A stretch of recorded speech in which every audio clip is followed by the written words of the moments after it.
మీకు లేముండొచ్చు, అప్పులు ఉండొచ్చు, అనారోగ్యం ఉండొచ్చు, అవకతవకలు ఉండొచ్చు, మనస్పర్ధలు ఉండొచ్చు. వీటన్నిటి వెనక ఏదో ఒక శక్తి, అదృశ్యమైనటువంటి ఒక శక్తి ఉందన్నమాట.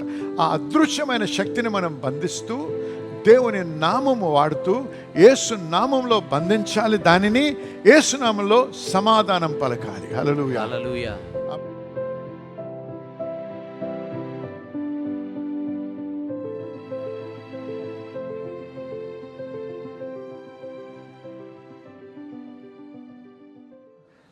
మార్కు సువార్త 4వ అధ్యాయం 37వ వచనం చూద్దాం.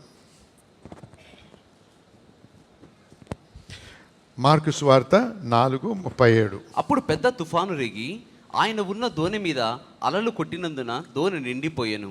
ఆయన దోణి అమరమున తలగడ మీద తలవాల్చుకొని నిద్రించుచుండెను. వారు ఆయనను లేపి, బోధకుడా, మేము నశించిపోవచ్చున్నాము, నీకు చింతలేదా అని ఆయనతో అన్నిరి.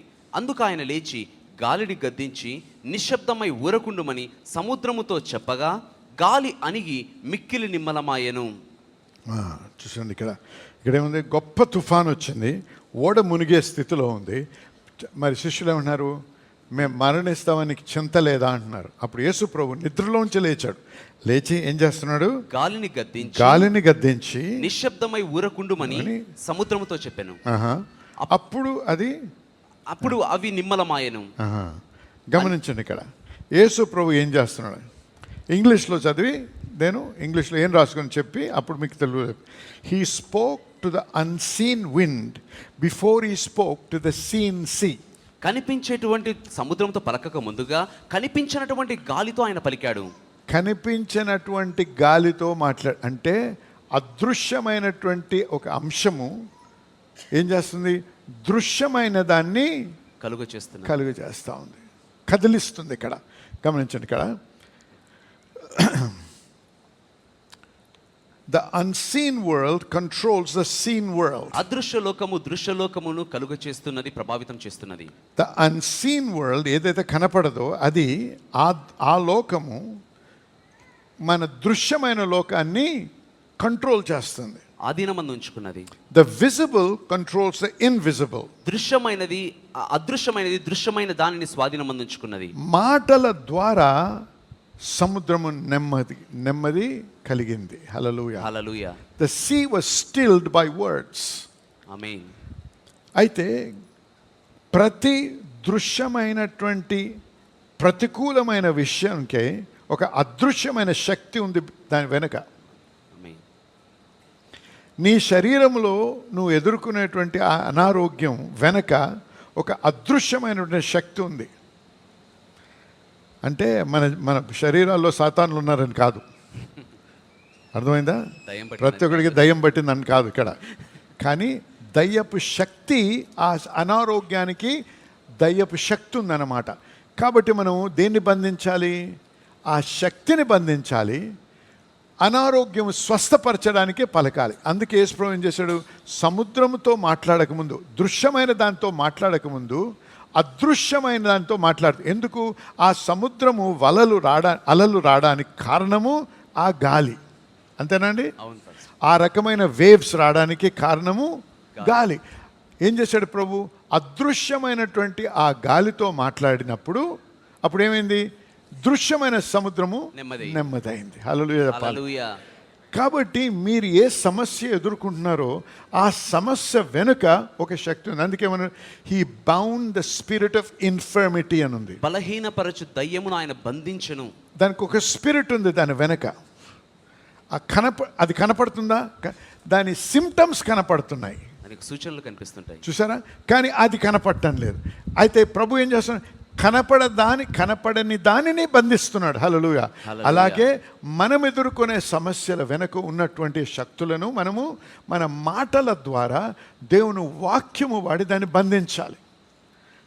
అర్థమైన ఆమేన్ చెప్పాలి. చూసా, మీకు లేముండొచ్చు, అప్పులు ఉండొచ్చు, అనారోగ్యం ఉండొచ్చు, అవకతవకలు ఉండొచ్చు, మనస్పర్ధలు ఉండొచ్చు.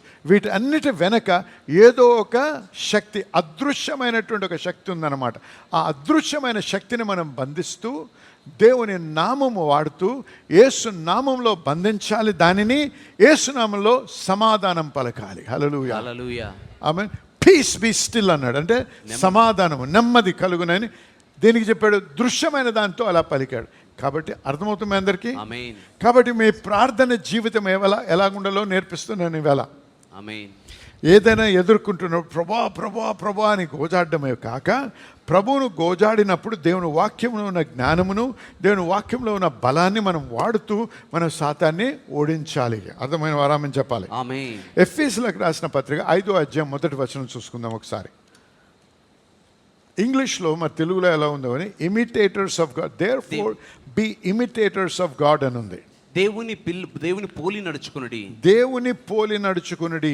దేవుని పోలి నడుచుకుని అంటే దేవుడు ఏ విధంగా నడుస్తున్నాడో, ఏ విధంగా క్రియలు జరిగిస్తున్నాడో అదే విధంగా మనము కూడా జరిగించాలని తన వాక్యంలో మనం ప్రోత్సహిస్తున్నాడు దేవుడు. హల్లెలూయా. హల్లెలూయా. అంటే యేసు ప్రభు ఎలా ప్రవర్తించాడో, యేసు ప్రభు ఎలా గద్దించాడో, యేసు ప్రభు ఏ విధంగా మరి స్వస్థతను కలిగించాడో, యేసు ప్రభు ఏ విధంగా దీవించాడో అది గమనించి ఆయన నోటి మాట ద్వారా జరిగించాడనేది అంశం తెలుసుకుని అదే విధంగా మనము కూడా ప్రవర్తించాలి అని మనకి దేవుని యొక్క వాక్యంలో హెచ్చరిస్తున్నాడు దేవుడు మనల్ని. హల్లెలూయా. హల్లెలూయా. చూడండి, ఇక్కడ మార్కు సువార్త 11వ అధ్యాయంలో ఆ చెట్టును యేసు ప్రభు శపించాడు. శపించినప్పుడు ఏం జరిగింది? చెట్టు మరణించింది. ఎక్కడి నుంచి? వేళ్ళ నుంచి ఎండిపోయింది. ఇక్కడ 21వ వచనం నుంచి చదువుకుందాం. అప్పుడు పేతురు ఆ సంగతిని జ్ఞాపకం తెచ్చుకొని బోధకుడా, ఇదిగో నీవు శపించిన అంజూరపు చెట్టు ఎండిపోయినని ఆయనతో చెప్పెను. బోధకుడా, నీవు శపించిన ఈ చెట్టు ఎండిపోయింది అంటే ఆశ్చర్యపోతున్నాడు పేతురు. ఎందుకు? ఇంతవరకు మనకి తెలిసిన విధానాలు, చెట్టును చంపాలనే విధానాలు ఏంటి? విషం పెడతారు ఒక్కోసారి కింద ఏర్ల దగ్గర, లేకపోతే ఒక చైన్ సా తెచ్చి నరికేస్తారు. ఈ రెండే పద్ధతులు. ఎప్పుడు కూడా మనిషి మాటల ద్వారా ఓవర్ నైట్, రాత్రి ఆ చెట్టు మరణించడం ఎప్పుడు గమనించి ఉండరు. అందుకే పేతురు విభ్రాంతి పోతున్నాడు. ప్రభువా, ఇది ఎలా జరిగింది అన్నాడు. అప్పుడు అందుకు యేసు వారితో ఇట్లా నేను మీరు అందుకు యేసు ఇట్లా నేను అని ఉంది తెలుగులో. ఇంగ్లీష్లో ఏమో తెలుసా? సో జీసస్ ఆన్సర్డ్ అని ఉంది. జవాబు చెప్పాను. క్వశ్చన్ అడగకుండా జవాబు ఎవరైనా చెప్తారా? జవాబు ఎప్పుడు ఇస్తారండి? ప్రశ్న అడిగినప్పుడే. మరి ఇక్కడ ప్రశ్న ఎక్కడుంది? పేతురు, అయ్యా నీవు శపించెట్టు ఎండిపోయింది అన్నాడు, అంతే. మరి ప్రశ్న ఎక్కడుంది అంటే ఆయన ఎక్స్ప్రెషన్లో అయ్య బాబోయ్ ఇలా జరిగింది ఎలాగేంటది అన్న ప్రశ్న అడగలేదు, కానీ యేసు ప్రభు గ్రహించాడు. అందుకే జవాబిస్తున్నాడు. వినండి ఇప్పుడు. మీరు దేవుని యందు విశ్వాసముంచుడి. హల్లెలూయా. హ్యావ్ ఫెయిత్ ఇన్ గాడ్ అని ఉంది ఇంగ్లీష్లో. దేవుని యందు విశ్వాసముంచుడి. దానికి ఇంకో తర్జుమా ఏంటంటే have the God kind of faith. దేవుని రకమైన విశ్వాసమును కలిగి ఉండండి. అది అసలైనటువంటి తర్జుమా. అంటే యేసు ప్రభు ఇక్కడ ఆ విభ్రాంతి పొందినప్పుడు, ఆ యొక్క ఆశ్చర్యపడినప్పుడు పేతురికి ఈ విధంగా జవాబిస్తున్నాడు.